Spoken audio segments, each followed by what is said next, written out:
मणिकुंडा गांव में मिश्रा करके एक जन रहता है। मिश्रा के माँ बाप जब वो छोटा था तभी मर जाते हैं, तो उसके दादाजी उसे पाल पोस कर बड़ा करते हैं। मिश्रा के दादाजी एक गाड़ी पर कुरकुरे भिंडी फ्राई ढाबा स्टाइल बनाकर बेचते थे। कुरकुरे को भिंडी फ्राई में मिलाकर बनाते थे।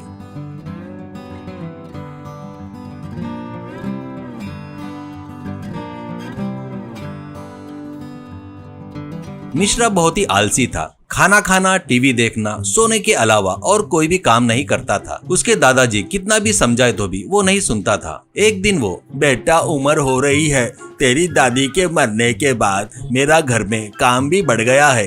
तेरे को पकाकर खिलाना, गाड़ी का काम देखना मुझसे नहीं हो रहा है। तू थोड़ा आकर गाड़ी के काम में मेरी मदद कर दे बेटा, ऐसा कहता है। तो मिश्रा, क्या दादाजी हमेशा परेशान मत करो, तुमको पता है ना मुझे काम करना पसंद नहीं है।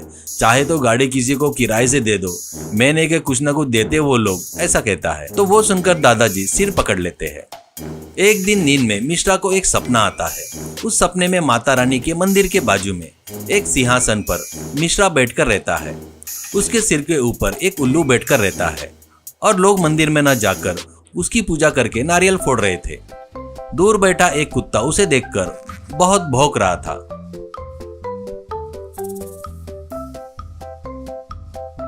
तभी मिश्रा की नींद खुलती है और वो सपने के बारे में सोच रहा था। ये बात वो गाड़ी के पास आकर दादाजी से पूछता है तो वो, अरे सपने तो भगवान के रहस्य है बेटा, वो अपने जैसे मामूली इंसानों को समझ में नहीं आते। अपने गांव में मुखिया आशुतोष है ना, वो बहुत बुद्धिमान है, जाकर उसको पूछ, ऐसा कहता है। मिश्रा जाकर उससे पूछता है तो वो, बेटा मिश्रा तू अपने आप को बहुत बड़ा सोच रहा है, इसलिए ऐसा सपना आया होगा, ऐसा कहता है। मिश्रा, बाबूजी मेरे बारे में कितना भी बड़ा सोचे तो भी भगवान से बड़ा बनने का मैं कभी नहीं सोचा।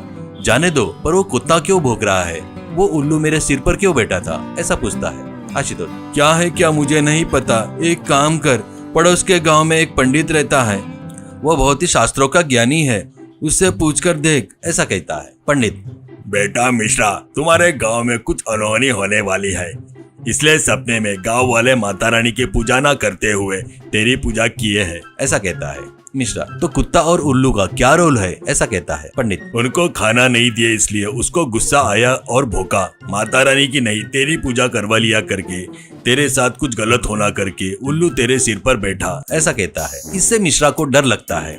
वो गांव लौटकर आते वक्त जंगल में एक पेड़ के नीचे एक पागल बैठा था। उसके बारे में मिश्रा को सब पता था। उसका नाम बैरागी था। वो, क्या रे मिश्रा, इस बीच में नहीं दिख रहा है, क्यों, क्या हुआ रे, ऐसा कहता है। मिश्रा, तू ही गांव गांव भटकता है इसलिए नहीं दिखा होगा तेरे को। मुझे एक सपना आया, उसका मतलब जानने के लिए ही घूम रहा हूँ, ऐसा कहता है। बैरागी, तेरे को सही मतलब किसी ने नहीं बताया है ना, सही ना है कि नहीं, ऐसा कहता है। मिश्रा, हाँ सच में, ये बात तेरे को कैसे पता, ऐसा कहता है। बैरागी, अरे पागल, तेरे सपने का मतलब बताने वाला इस धरती पर एक ही आदमी है और वो कोई नहीं, मैं हूँ मैं, ऐसा कहता है। मिश्रा मन में, किसके दिमाग में क्या है माता रानी को ही पता है, सोचकर, ठीक है तो मेरे सपने का मतलब बता सकता है क्या, देख करके पूरा सपना बताता है। बैरागी, मुझे समझ में आ गया, लोगों में देव भक्ति कम हो रही है, स्वार्थ, आलस, ढोंगी बन रहे हैं सब लोग। उसके ब्रांड एम्बेसडर तुझे मानकर काम धंधा नहीं करता ना, तू खाली पीली घूमता रहता है ना, करके तेरी पूजा कर रहे हैं। अब वो सिंहासन तेरे अंदर के घमंड और लालच का प्रतीक है। मिश्रा, तो कुत्ता क्यों भौंक रहा था और उल्लू मेरे सिर पर क्यों बैठा था, ऐसा कहता है। बैरागी, तेरे को पाल पोस कर बड़ा किए तेरे दादाजी, तेरा पेट भरे तक खिलाकर कुत्ते को भी एक निवाला डाल रहे हैं। तू गाड़ी के पास उनकी मदद न करते हुए खाली पीली घूमते हुए तेरे को देखकर तेरे ऊपर गुस्सा आकर तेरे पर भौंका। अब उल्लू बोलता क्या, उसको अंधेरा बोले तो बहुत पसंद है। आलस और अज्ञानता में जी रहा है तू, अंधेरे से भी घना अंधेरा है रे तू, इसलिए उल्लू तेरे ऊपर प्यार से बैठा।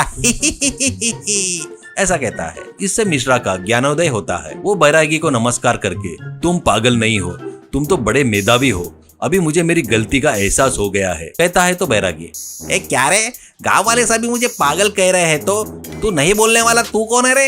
मैं पागल हूँ, मैं पागल हूँ, मैं पागल हूँ, मैं पागल हूँ, पागल करके गुस्से में उठकर चला गया। उस दिन से मिश्रा दादाजी को गाड़ी के पास मदद करने लगा।